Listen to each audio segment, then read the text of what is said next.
जय हिंद। स्वागत है आप सभी का आपके अपने यूट्यूब चैनल अमृत एकेडमी पे। हम लोग जो प्रीवियस ईयर सीरीज़ जो 20 डेज सीरीज़ है उसे कंप्लीट कर रहे हैं। आज उसी सीरीज़ का अपना 8वां दिन है। 7 दिन तक हमने 7 पेपर को डिस्कस कर लिया है, आज 8वां दिन है। आज के इस क्लास में हम लोग जो 2022 का प्रीवियस ईयर पेपर है जो कि एग्ज़ाम कंडक्ट हुआ था 27 जनवरी को 2023 को, उसका एनालिसिस करेंगे। उसके सारे क्वेश्चंस को जो मैथमेटिक्स के 20 क्वेश्चन है उनका डिस्कशन करेंगे और आसान से आसान तरीके से करने की कोशिश करेंगे, ठीक है। और उन सभी का बहुत बहुत धन्यवाद जो जिन लोगों अभी जल्दी जल्दी में चैनल को सब्सक्राइब करके जुड़ रहे हैं और जो जुड़ने वाले हैं, आप सबका बहुत बहुत धन्यवाद है। आज ये बिना टाइम वेस्ट किए आज की क्लास को स्टार्ट करते हैं, ठीक है। तो देखिए, सबसे पहला क्वेश्चन आपकी स्क्रीन पे दे रखा है, कह रहा है 3 सही 1/7 को भाग करना है -3 से, तो किसके बराबर होगा। तो यहाँ पे देखिए 3 सही 1/7 है, इसको आप भाग कर रहे हो किससे, -3 से, ठीक है ना। इससे आप भाग कर रहे हो तो पहले इसको सिंपलेस्ट फॉर्म में बनाओ, 7 त्रिक 21 और 1 22, तो ये आ जाएगा 22/7, ठीक है। जब कोई चीज़ भाग में होता है उसका गुणा में कन्वर्ट करते हैं तो रेशियो चेंज हो जाता है, तो -3 जो हो जाएगा वो हो जाएगा 1/-3, ठीक है। ये हो जाएगा, बस इसको सॉल्व कर दीजिए। 22 का गुणा -3 हो गया ना, तो ये आपका आ जाएगा 22 एकम 22 बटा 7 त्रिक 21, ये आ जाएगा माइनस का। तो -22/21 कहीं दे रखा है, -20/22/21 जो कि डी ऑप्शन में दे रखा है, करेक्ट आंसर आपका हो जाएगा, ठीक है ना। यहाँ तक कोई दिक्कत नहीं है, ठीक है। अब आ जाइए अगले क्वेश्चन पे अपने चलते हैं। देखिए ये भी बहुत बेहतरीन सा क्वेश्चन है आपकी स्क्रीन पे। देखिए इसमें क्या कह रहा है, आसान है वैसे तो। 8 की पावर 2/4 की पावर 3 किसके बराबर होगा। तो देखिए ये सिंपल सा है, 8 को आप क्या लिख सकते हो, 2 की पावर 3 लिख सकते हो और इसकी होल पावर 2 लगा दो। अब नीचे 4 को क्या लिख सकते हो, 2 की पावर 2 लिख सकते हो, इसकी होल पावर 3 लगा दीजिए, तो ये बन जाएगा 2 की पावर। देखिए a की पावर m की पावर n होता है तो a की पावर mn हो जाता है, ठीक है।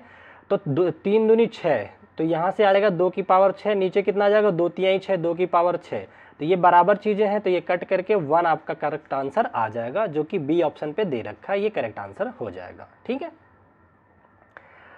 आई होप क्वेश्चंस आप लोगों को समझ में आ रहे हैं। देखने में आसान है लेकिन इनकी प्रैक्टिस करके जाना बहुत ज़रूरी है। प्रीवियस ईयर सॉल्व करके जाना तो बहुत ही ज़्यादा इंपॉर्टेंट होता है किसी भी एग्ज़ाम के लिए, ठीक है। एक सेकेंड में थोड़ा सा डाउन कर लूँ, हाँ। अब देखिए ये क्वेश्चन क्या कह रहा है, बहुत ही इंपॉर्टेंट क्वेश्चन है और बहुत ही कंफ्यूजिंग है जो पहली बार देखेगा।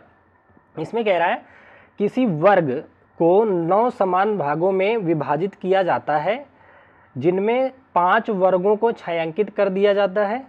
यदि इस छायांकित भाग को ऐसी भिन्न के रूप में व्यक्त किया जाता है जिसका अंश 25 है, तो उसका हर क्या होगा, डिनोमिनेटर क्या होगा, ठीक है। तो चलिए एक बार इसको बनाते हैं।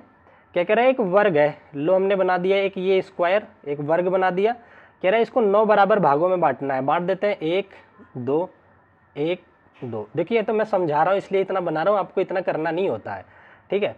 अब उसके बाद क्या कह रहा है, 9 बराबर भागों में बांट दिया आपने, 1 2 3 4 5 6 7 8 9 हो गया। कह रहा है जिनमें से 5 वर्ग छायांकित है, 5 तो रंग दो, 1 2 3 4 5, 5 अगर ये छायांकित है, टोटल 9 है, तो रेशियो कितना होगा, 9 में से नीचे जो टोटल होता है वो रखते हैं, कितने रंगा है आपने 5, तो 5:9 हो जाएगा ये, ठीक है ना। लेकिन ये क्या कह रहा है कि छायांकित भाग को ऐसे भिन्न के रूप में व्यक्त किया जाता है जिसका अंश 25 है। लेकिन इसने यहाँ पे हमारा अंश कितना आ रहा है, हमारा अंश तो 5 आ रहा है, लेकिन ये कह रहा है कि अंश 25 होगा तो हर कितना होगा। तो बताइए 5 को हमें बनाना है 25, क्योंकि 25 कह रखा है अंश को, तो बना देते हैं, 5 से गुणा कर देंगे। लेकिन एक बात याद रखना, किसी भी भिन्न में अगर कोई काम आप अंश में करते हो, न्यूमरेटर में करते हो, वही सेम काम आपको हर में मतलब कि डिनोमिनेटर में भी करना पड़ता है, ठीक है। तो अगर आप इसको 25 बनाने के लिए 5 से ऊपर मल्टीप्लाई कर दिए, तो आपका फर्ज है या आपकी इक्वेशन को बैलेंस करने के लिए रेशियो को आपको नीचे 5 से मल्टीप्लाई करना ही पड़ेगा। तो नीचे कितना आ जाएगा आपका, 9 5 45, ठीक है ना। तो जब अंश 25 होगा तो हर कितना होगा, 45 होगा, जहाँ कहाँ दे रखा है, सी ऑप्शन में दे रखा है, ये करेक्ट आंसर आपका हो जाएगा, ठीक है ना।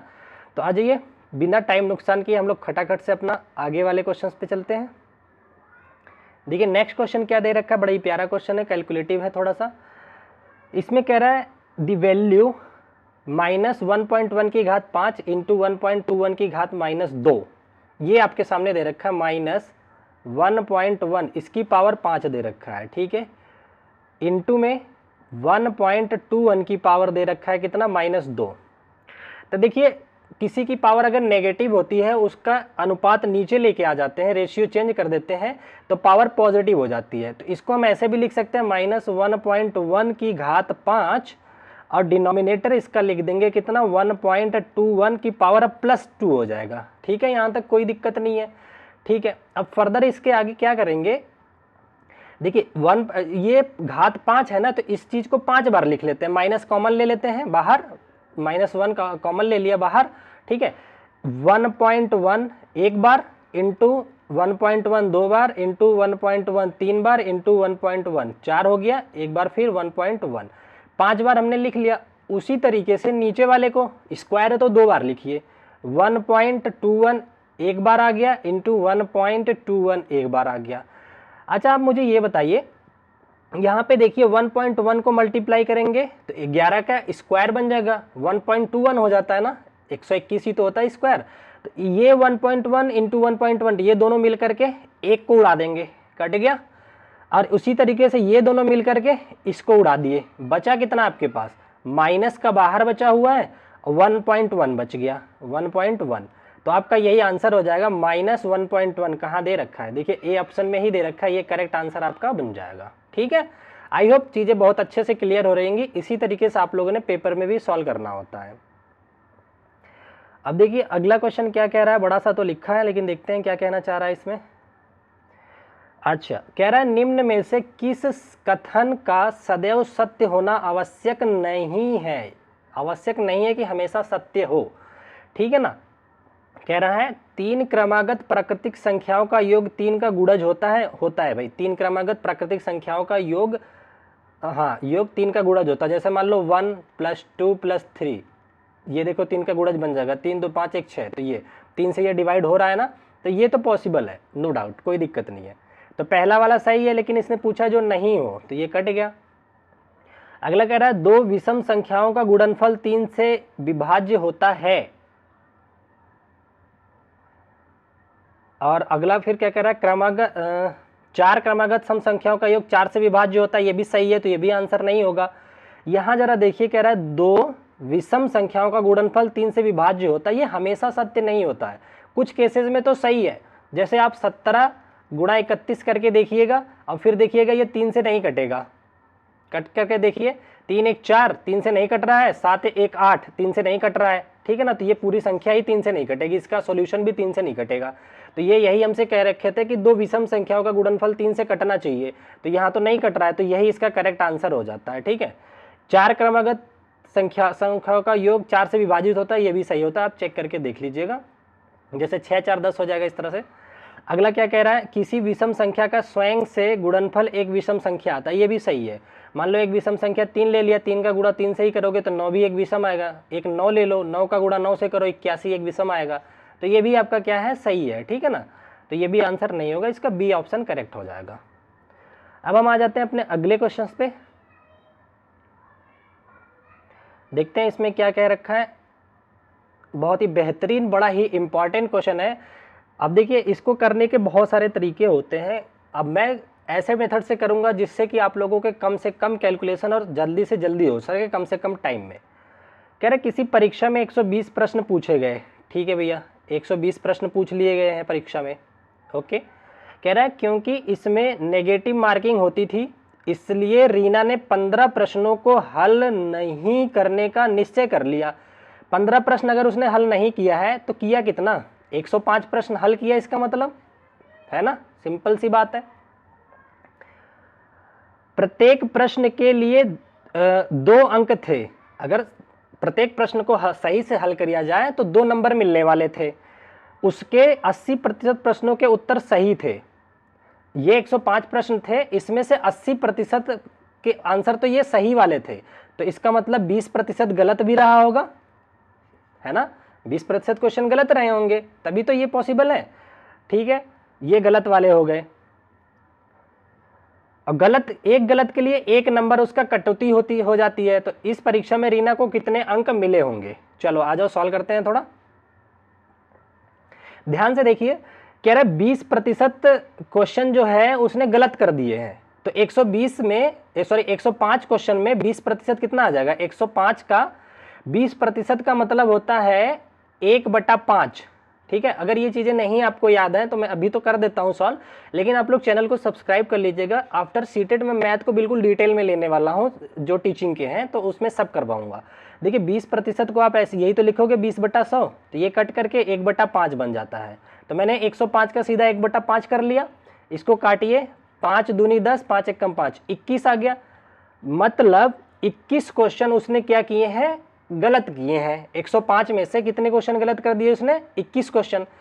अब सही क्वेश्चन के लिए उसको कितने नंबर मिल रहे थे? 2 नंबर मिल रहे थे ना सही के लिए। मान लो अगर वो सारे 105 के 105 सही कर देती बच्ची, तो उसके नंबर हो जाते 105 का डबल हो जाता, 210 नंबर। 210 नंबर उसको मिलते, लेकिन उसने 20% गलत भी कर दिया, तो ये नंबर कटेंगे भी ना। अच्छा बताइए, 21 क्वेश्चन गलत किया तो पहले 2 के हिसाब से 21 क्वेश्चन गलत किया, तो बताइए 21 गुणा 2 जो मिलने वाला था उसको सही करती तो 2 नंबर ये मिलता ना। तो ये कट गया 42, तो यही कट गए उसके 42, ये माइनस हो गए। प्लस इतने ही माइनस नहीं होंगे, हर एक नेगेटिव के लिए उसको पेनाल्टी भी 1-1 नंबर की देनी पड़ रही है। तो टोटल कितने गलत किए? 21। तो 21 क्वेश्चन 21 मार्क्स और उसके कट जाएंगे 21। तो टोटल कितने कट जाएंगे? 2 1 3 4 2 6, टोटल उसके 63 मार्क्स कट जाएंगे। 210 में से 63 मार्क्स कट के बताओ कितना आ जाएगा? 63 घटा दो तो 10 में से 3 गया 7, लास्ट में 7 देख के आंसर कर दो, बी ऑप्शन करेक्ट हो जाएगा। अभी यहाँ पे देखिए 10 में, यहाँ पे फिर 10 में से 6 गया 4 और 1 बच गया। 147 मार्क्स उसको मिले हैं, क्योंकि सारे नेगेटिव वाले जब काट के हटा दिए आपने तो सही वाले ही बचे होंगे उसके पास। ठीक है, अगर आप लोग कहें तो इसको एक और मेथड से मैं सॉल्व करने की कोशिश करूं। चलो मैं यहां कर देता हूं। देखिए टोटल 105 प्रश्न थे, ठीक है ना। तो सही उसने कितने किए? 105 का 80%, 80/100 इतना इसने सही किया। जब इतना इसने सही किया तो इसको नंबर कितने मिले होंगे? इसके डबल, क्योंकि सही वाले के लिए 2 नंबर मिल रहा था, ये मिल गया। अब उसने गलत कितने किए थे? गलत को मैं क्रॉस से दिखा रहा हूं। गलत किए उसने, गलत वाले आप माइनस करोगे, माइनस कर दीजिए। उसने क्वेश्चन, ये और मेथड है, दूसरे मेथड से करवा रहा हूं। उसने गलत किए थे 21 क्वेश्चन, मतलब 105 का, यहां लिख लो 105 का 20% उसने गलत कर दिया, 20/100। तो 20% के नंबर कितने जुड़ेंगे? 1 के हिसाब से कटेगा नंबर, तो यहां गुणा करिए 1 से। ठीक है, और ऊपर करते हैं फोटो को। ठीक है, यहाँ 1 से गुणा कीजिए। अब इसको या तो सॉल्व कर लीजिए, तब भी आंसर आपका बन जाएगा। 0 से 0 काट दिए, 2 से इसको काट दिए 5 बार में, फिर 5 से इसको काट दीजिए, कितनी बार में जाएगा? 21 बार में जाएगा। अब 21 अट्ठे कितना हो जाता है बताइए? अच्छा, ये आ गया आपका 21 गुणा 8 और माइनस 0 से 0 ये काट दिया, ये 2 से काटा 5 बार में। अरे 20 से ये 100 था ना, 20 2500, ये 5 आ गया, 5 से इसको काटा फिर से 21, तो यहाँ पे फिर से 21 आ गया। तो अब क्या करोगे? यहाँ से 21 को कॉमन ले लीजिए, 8 - 1 7, तो 21 सत्ते कितना हो जाएगा? 7 एकम 7, 7 दूनी 14, 147 नंबर तब भी उसको मिलेगा ये। ठीक है ना। तो आपको जौन सा मेथड सही लग रहा है आप उससे सॉल्व कर सकते हैं। और इंपॉर्टेंट क्वेश्चन था, ऐसे क्वेश्चन की आपको प्रैक्टिस करके रखनी है, पेपर में देखने को फिर से मिल सकता है। ठीक है ना। आ जाइए अगले क्वेश्चन की तरफ चलते हैं। बहुत ही प्यारा सा क्वेश्चन आपके सामने। देखिए इसमें क्या कह रहा है ये, एक सेकंड, पेन सेलेक्ट कर लो मैं। हाँ, देखिए ये क्या कह रहा है, किसी प्राकृतिक संख्या का 3 गुना उस संख्या से 18 अधिक है, तब वह संख्या ज्ञात कीजिए। हमने मान लिया वह संख्या x है, यही तो बोला ना कि एक प्राकृतिक संख्या हमने x मान लिया। ठीक है ना। किसी प्राकृतिक संख्या का 3 गुना, तो इसको 3 से गुणा कर दिया हमने, 3 गुना हो गया इसका। उस संख्या से 18 अधिक है, तो बराबर का साइन लगाओ। उस संख्या क्या माना था हमने? x माना था, तो x से 18 अधिक है, इसका खुद का 3 गुना x से 18 ही अधिक है। ये इक्वेशन बन गई। अब x की वैल्यू पूछा है, आप निकाल दीजिए। ये इधर आकर के 2x बन जाएगा, एक माइनस हो जाएगा ना। 2x बराबर 18 हो गया, तो x बराबर कितना हो जाएगा? 18/2, जो कि 9 आ जाएगा। तो प्राकृतिक संख्या क्या होगी आपकी? 9। सी ऑप्शन में दे रखा है, करेक्ट आंसर हो जाता है। ठीक है। आ जाइए नेक्स्ट क्वेश्चन पे चलते हैं। अच्छा देखिए, ये भी बहुत ही बेहतरीन क्वेश्चन है, पर मैं इस क्वेश्चन को आपको कोई फार्मूला नहीं बताऊंगा, बिना फार्मूले के सॉल्व करने की कोशिश करूंगा, और मैं आप लोगों को सजेशन भी यही दूंगा कि पेपर में आप लोग भी ऐसे ही कीजिएगा। ठीक है, कह रहा है जॉर्ज ने किसी बैंक से 15,000 रुपए चक्रवृद्धि ब्याज पे, कंपाउंड इंटरेस्ट पे ले लिया, ठीक है ना, जिसका ब्याज दर दे रखा है रेट 10% पर वर्ष, हर वर्ष में जमा किया जाएगा। ठीक है, जमा किए, कह रहे जबकि ब्याज वार्षिक संयोजन होता है तो 2 वर्षों के बाद उसे कितना ब्याज प्राप्त होगा। कंपाउंड इंटरेस्ट पूछ लिया उसने।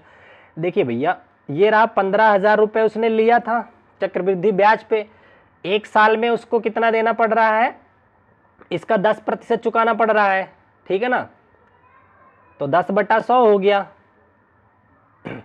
अच्छा ऐसे और आसान करता हूं, रुक जाओ, इतना दिमाग क्यों लगा ना। 15,000 रुपए लिया था, इसका 10% पहले वर्ष दिया, तो फर्स्ट ईयर कितना हो गया, इसका ब्याज कितना देगा, 10% दिया, तो वो ब्याज निकल करके आ गया। 15,000 का 10% कितना होता है, 0.1 अंक लेफ्ट लगा दो बस, तो 1500 हो जाएगा। तो पहली साल वो देगा 1500 ब्याज। अब फिर सेकेंड ईयर आ गया, लेकिन है ये चक्रवृद्धि ब्याज, इसलिए उसको देना पड़ेगा इस पे 10%, तो प्लस इसका 10% फिर से कितना आ जाएगा, 1500, और इस वाले पहले जो था इस पे भी 10%, तो 1500 का 10% 150 प्लस 150 150, तो सेकेंड ईयर में कुल इसको इतना ब्याज देना पड़ेगा, 1500 प्लस 1500 प्लस 150, तो 15 3,000 और 150 3150, 3150 उसको कुल देने पड़ेंगे ब्याज। ये रहा सी ऑप्शन में। ठीक है, आई होप समझ में आ गया होगा, नहीं तो रुकिए इसको एक मेथड से और मैं करता हूं। देखिए, अगर 1 साल का 10% ब्याज लग रहा है, नेक्स्ट ईयर फिर 10% का ब्याज लग रहा है, तो नेट चार्ज कितना लगेगा। नेट का फार्मूला होता है, देखिए जब कोई चीज लगातार बढ़ोतरी होती है ना, तो उसका फार्मूला होता है एक्स, देखिए X plus Y plus X Y बटा 100, इस टाइप से होता है। पहले एक्स भी 10% का बढ़ा है, ये भी 10% बढ़ा है, तो टोटल कितना बढ़ जाएगा, उसका कैलकुलेशन हम यहां से कर लेते हैं। देखिए 10 प्लस 10 प्लस 10 गुणा 10, 10 गुणा में 10 बटा में 100, तो ये तो कट के 1 आ गया, 10 10 20 21%। टोटल जो उसका ब्याज होगा 21% होगा, किसका, 15,000 का, तो आप 15,000 का 21% निकाल दीजिए। रुक जाइए, देखिए 15,000 है ना, 15,000 गुणा 21%, 21% मतलब 21/100, 2 जीरो से 2 जीरो कट गया, 15 से इसको गुणा कीजिए, 1 जीरो तो लास्ट में आएगा, 15 एक कम 15 5 कैरी लगा 1, 15 दूनी 30 1 31, 3150 रुपये इसका टोटल ब्याज आ जाएगा। ऐसे भी आप सॉल्व कर सकते हो, जौन सा आपको मेथड आसान लगे उससे कर लीजिए, पर फार्मूले के थ्रू मत जाइए, जो P1 + R/100⁴ इस सब पे मत जाइए, बहुत आसान क्वेश्चन है। और अगर ये सब चीज़ें आपको सीखना है तो चैनल को सब्सक्राइब करके रखिए। सीटेट के बाद मैं सारी चीज़ों को डीप में पढ़ाने वाला हूँ, जो कि आप किसी भी फिर एग्जाम में बैठ जाइए सब करके आ जाओगे। यहाँ पे देखिए, किसी भी एग्जाम में, इन द सेंस कि आपको टीचिंग वाले की बात कर रहा हूँ। अब देखिए यहाँ पे यदि 3y/4 - 1 बराबर है y/3 के, तो y का मान पूछा है आपसे, 3y/4 - 1 बराबर है कितना, y/3 के, तो इसका एलसीएम कितना आ जाएगा, 4 आ जाएगा, तो 3y - 4 बराबर हो जाएगा y/3 के। आप क्रॉस मल्टीप्लाई करा दो, इसका इसके साथ, इसका इसके साथ, तो यहाँ पे देखिए 3 से इसका मल्टीप्लाई हो जाएगा, तो 9y - 3 चौको 12 बराबर इधर आ जाएगा 4y। अब y वाले टर्म को एक साथ ले लो, तो 9 में से 4 चला गया, 5y बच गया, बराबर राइट साइड में 12 आ गया, तो y कितना आ जाएगा बताइए, 12 को भाग दे दीजिए 5 से, तो 5 दूनी जा 10, 2 सही 2/5, ये आंसर बन जाएगा। कहाँ दिया है, 2 सही 2/5, ए ऑप्शन में ही दे रखा है, ये करेक्ट आंसर हो जाएगा। बहुत आसान सा क्वेश्चन था, चीज़ों को समझते चलिए, बहुत ही अच्छे से आप लोग कंप्लीट कर पाएंगे, और मुझे उम्मीद है कि सारे 20 के 20 क्वेश्चन ये वाले सही करके आओगे। और पेडागोजी का मैंने आज ही एक मैराथन अपलोड किया है, उसे भी देख लीजिएगा, उसमें सारा कुछ मैंने बता रखा है। जो मैथ पेडागोजी है वो एक ही उससे आपका पूरा हो जाएगा, एक ही मैराथन क्लास से। ठीक है, देखिए ये क्या कह रहा है, किसी स्कूल में लड़के और लड़कियों की संख्याओं का अनुपात दे रखा है 12-13 का।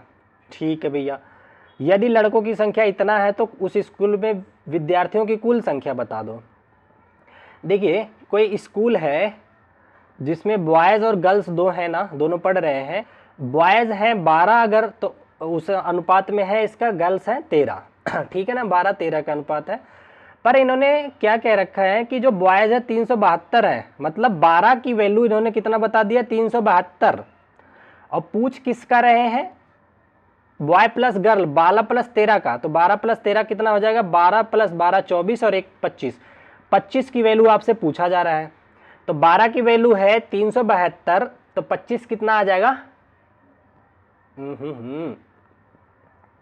कितना आ जाएगा, इसको 12 से काटते हैं, 12 तिहाई 36 और 12 एकम 12 31 आ जाएगा। तो 25 गुणा 31 कितना हो जाएगा, तो ये भी देखिए ये हो गया एक का 31 गुना है, एक को 31 बोला गया है, तो 25 को क्या बोलोगे, तो 25 को बोलोगे 25 गुणा 31, तो ये आ जाएगा कितना आएगा, गुणा करते हैं इसको, यहाँ कर लेते हैं, 25 गुणा 31, अरे आसान सा है, ये आ गया 25, 3 5 15, 5 कैरी लगा 1, 3 दूनी 6 1 7, 5 5 2 7 और ये 7, 775 कहाँ है, ए ऑप्शन है, ए ऑप्शन आपका करेक्ट आंसर हो जाएगा, ठीक है ना। आप चाहें तो यहाँ पे एक्स मान के भी कर सकते हैं, पर अनुपात से करेंगे तो बहुत जल्दी कर पाएंगे, और पेपर में टाइम बचाना ही सबसे मोस्ट इंपॉर्टेंट टास्क होता है, क्योंकि टाइम की वजह से बहुत बच्चों के पेपर छूटते हैं। ठीक है, आ जाइए। अब देखिए अगला क्वेश्चन आपसे क्या कह रहा है, बड़ा ही प्यारा क्वेश्चन, बहुत आसान सा क्वेश्चन आपकी स्क्रीन पे कह रहा है, वर्ग आधार वाले पिरामिड में कितने शीर्ष होते हैं। तो एक वर्ग आधार मतलब वर्गाकार आधार बना दिया मैंने, ये रहा, ये वर्ग बना दिया, आधार हो गया। कह रहा है इसमें ये पिरामिड है, पिरामिड बोल रहा है, तो इसका मतलब आधार पे एक पिंड जैसा निकलता है, पिरामिड ऐसे ही बनता है ना, एक ऊपर कोई पॉइंट ले लो, सारे पॉइंट को इससे मिला दो, ये लो दूसरे पेन से मिला दो, लो ये रहा, ये पिरामिड बन गया अब आपका वर्गाकार बेस वाला, ठीक है ना।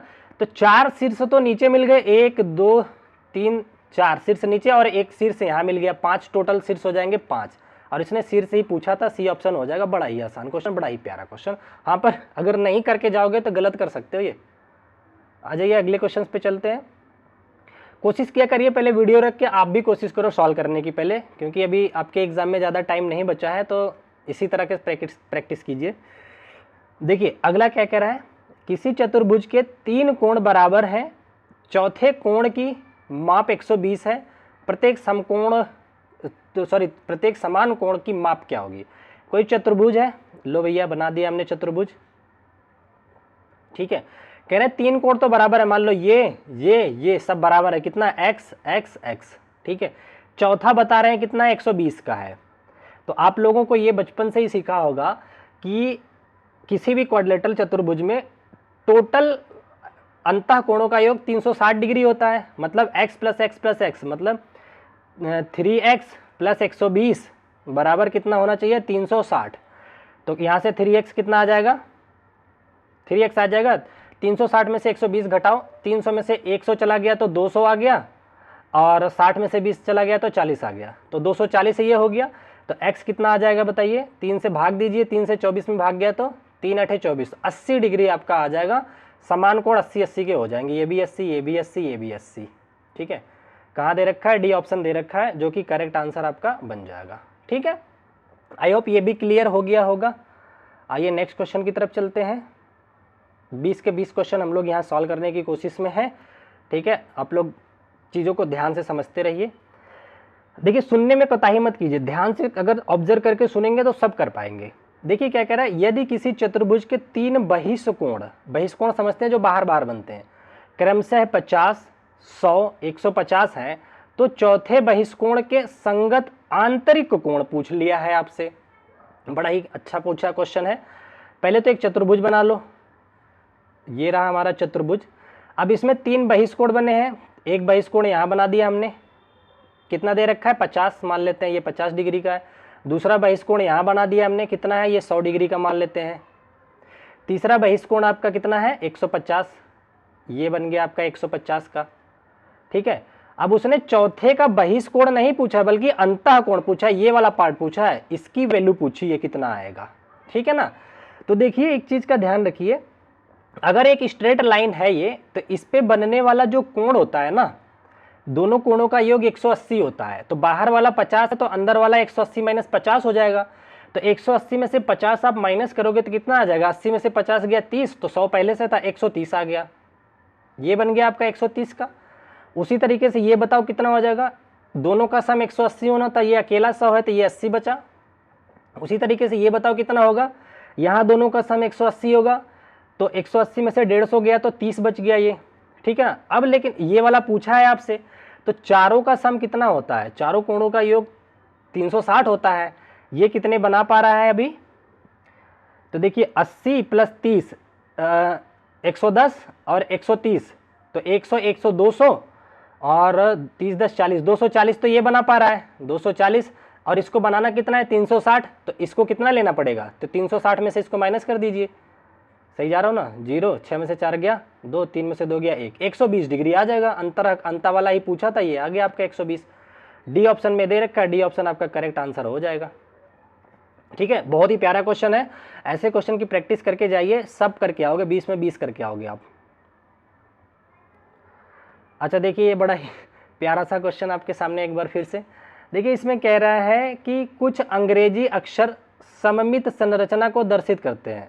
सममित का मतलब होता है कि अगर उसे कट किया जाए तो वो एक दूसरे को पूरी तरह से ढक ले, ठीक है ना। जैसे ये हाथ इस तरह से मैंने कर रखा है, इसको बीच से अगर काट दूं तो ये इस पे रखूं तो ये पूरी तरह ढक ले, तो वो बोला जाता है सममित, ठीक है ना। दो तरीके की सममिति होती है, देखिए इस तरह से एक वर्टिकल सममित, तो देखिए बराबर हिस्सा इधर कटता है, और इसी का अगर हॉरिजॉन्टल सममित करोगे तो इस तरह से बराबर बराबर सेम शकल का ऊपर नीचे बच जाते हैं। तो एक हॉरिजॉन्टल होता है, एक वर्टिकल होता है, क्षैतिज और ऊर्ध्वाधर।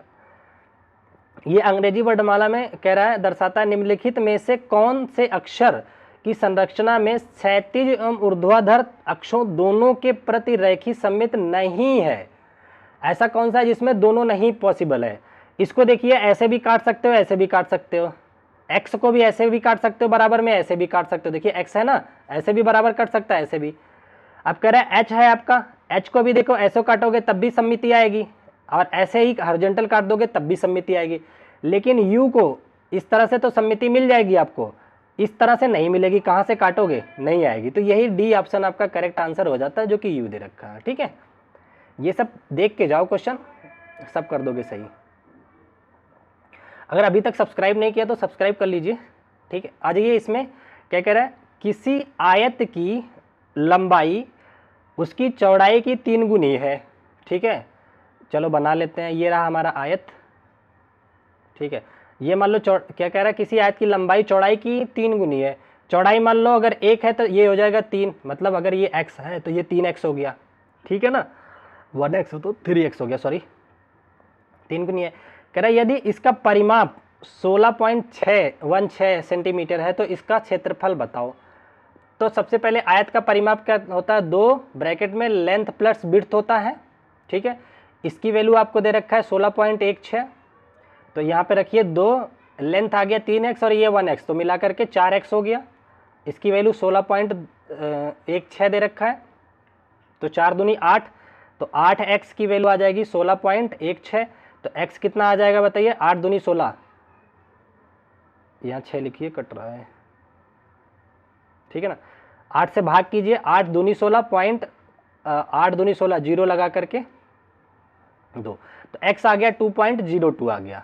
लेकिन आपसे क्षेत्रफल पूछा है, तो क्षेत्रफल क्या होता है बताइए, आयत का क्षेत्रफल क्या होता है, लंबाई गुणा में चौड़ाई, मतलब 3x गुणा में x, तो आ जाएगा 3x स्क्वायर हो जाएगा। तो आप इसको सॉल्व कीजिए, 3 गुणा x स्क्वायर, तो 2.02 का होल स्क्वायर, ठीक है ना।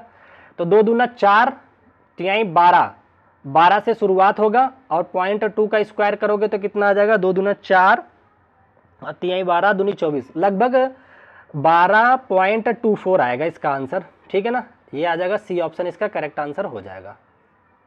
कैलकुलेशन वगैरह आप लोग थोड़ा फास्ट तरीके से कीजिए, चैनल सब्सक्राइब करके रखिए, हम खुद ही करवाने वाले हैं सारी चीज़ें आप लोगों के लिए।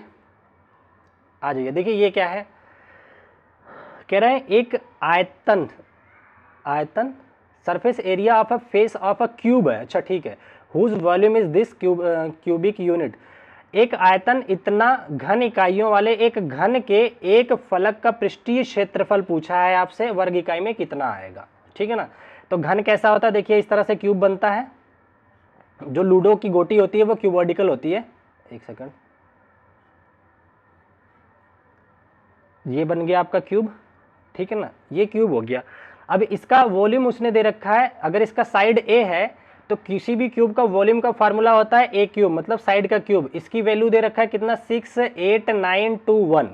और इसका पृष्ठीय क्षेत्रफल पूछा है, टोटल पृष्ठ इसमें 6 होते हैं, तो पृष्ठीय क्षेत्रफल जो हो जाएगा, टीएस से बोलते हैं इसको, वो हो जाता है 6a²। तो हमें 6a² की वैल्यू फाइंड करनी है। उसके लिए सबसे पहले हमें ए पता चलना चाहिए। ए निकलेगा कहाँ से, यहाँ से। तो कैसे निकालोगे, आ जाइए निकालते हैं मिलके साथ में।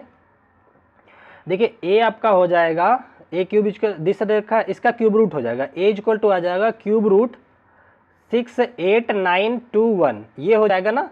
तो क्यूब रूट कैसे निकालोगे, वैसे तो ये 41 का होता है, लेकिन निकालोगे कैसे मैं बताता हूँ। देखिए लास्ट से 3 का पेयर बनाओ और एक ये बनाओ। यूनिट प्लेस पे इसका या तो 1 आएगा या तो 9 आएगा। ये सारी ट्रिक मैंने बता भी रखी है और इसके बाद फिर मैं बताने वाला हूँ, ठीक है। ये यूनिट प्लेस पे यहाँ पे जो होता है या तो वही आता है या 10 में से माइनस करके आता है, ठीक है ना। तो या तो 1 आएगा यूनिट प्लेस पे या 9 आएगा। अब वो डिसाइड करेगा कि ये 68 जो है, देखिए किसके क्यूब के पास है। तो 68 से छोटा क्यूब कौन सा होता है, 64 क्यूब है। किसका क्यूब है, वो 4 का क्यूब है। 4 चौके 16 चौके 64 होता है। और 68 से बड़ा 125 वाला 5 का आ जाता है। तो 68 सबसे पास किसके है, 64 वाले के। तो 4 से शुरुआत होगी और इनमें से जो छोटा होगा वो आ जाएगा। देखिए 41 आ गया ना। तो ए की वैल्यू, साइड की वैल्यू आ गई 41, है ना। साइड की वैल्यू आपकी आ गई 41। लेकिन आपसे क्या पूछा है, पृष्ठीय क्षेत्रफल आपसे पूछा है। तो 6a² पूछा है, तो करिए जरा 6 गुणा में फलक का पृष्ठीय क्षेत्रफल ना, सरफेस एरिया पूछा, हाँ 6a² ही होता है, ठीक है। 6 × 41 × 41, ठीक है ना। कितना आ जाएगा, देखिए 1 एकम 1 छक्का 6। सही चल रहे हैं ना हम लोग। एक सेकंड में इसका जरा कैलकुलेशन करके देखता हूँ, कोई नहीं। एक surface area of a face of a cube, volume this cube unit, ठीक है। आयतन इतना दे रखा घन इकाई वाले एक घन के एक फलक का पूछा है हमसे ना, एक ही फलक का पूछा है, सॉरी तभी मैं कंफ्यूज हो रहा था। एक फलक का पूछा है तो 6 मत लगाओ ना, एक फलक का तो हो जाएगा 41 × 41 हो जाएगा, है ना।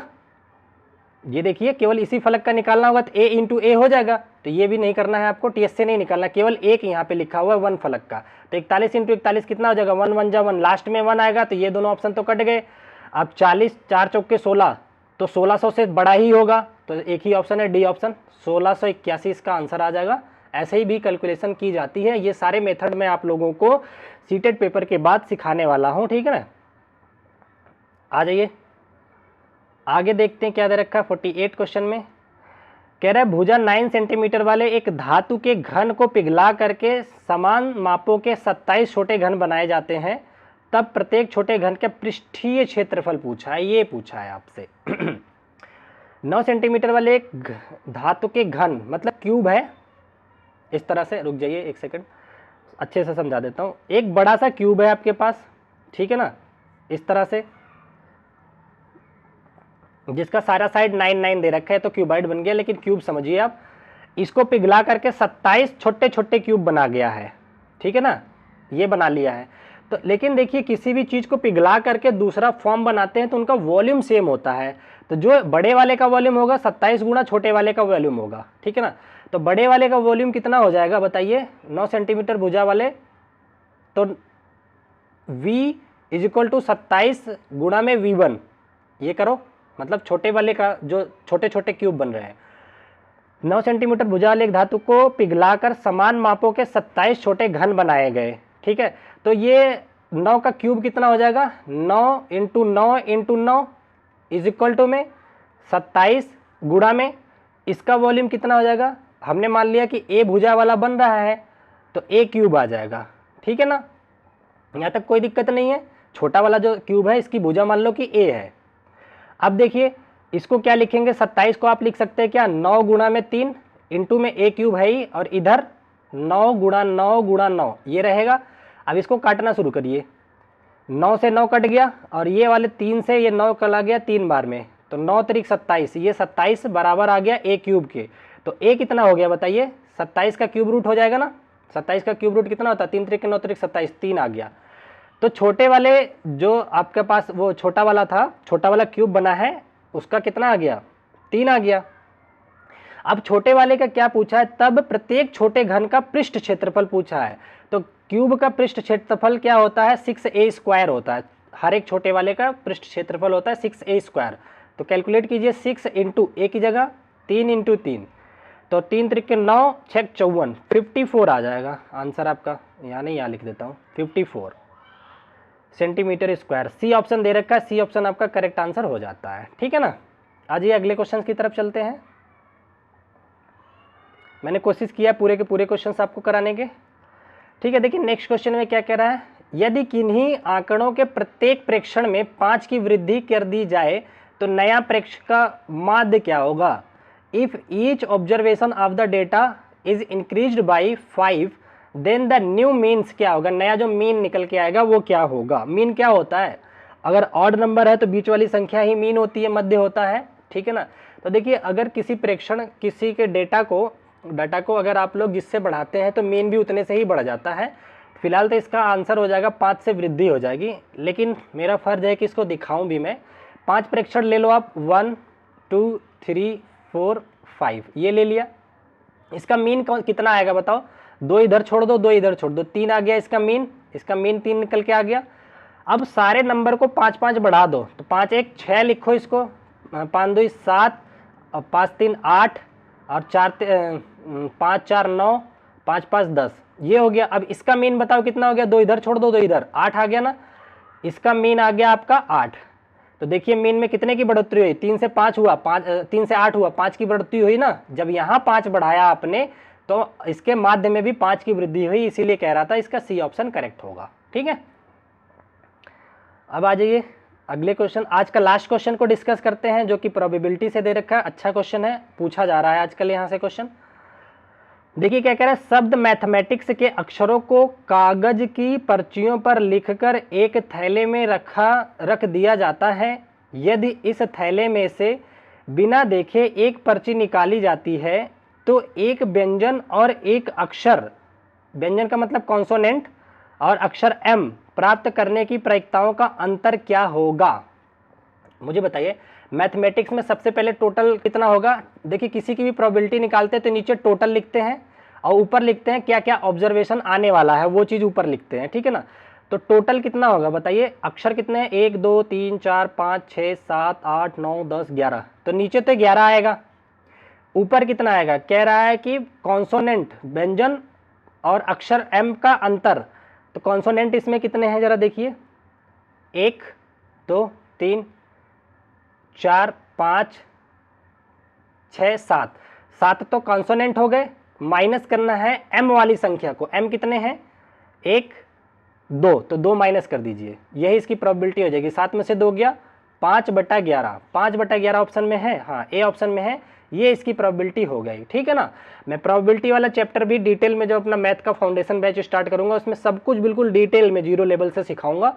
ठीक है, तो आज की क्लास को हम लोग यहीं तक रखते हैं, फिर मिलेंगे अपनी नेक्स्ट वीडियो में। तब तक के लिए अपना ध्यान रखिए और चैनल को सब्सक्राइब जरूर कीजिए, लाइक शेयर सब्सक्राइब जो करना है आप कर लीजिएगा। ठीक है, और फिर मिलते हैं अपनी नेक्स्ट वीडियो में। Bye bye, take care, thank you so much.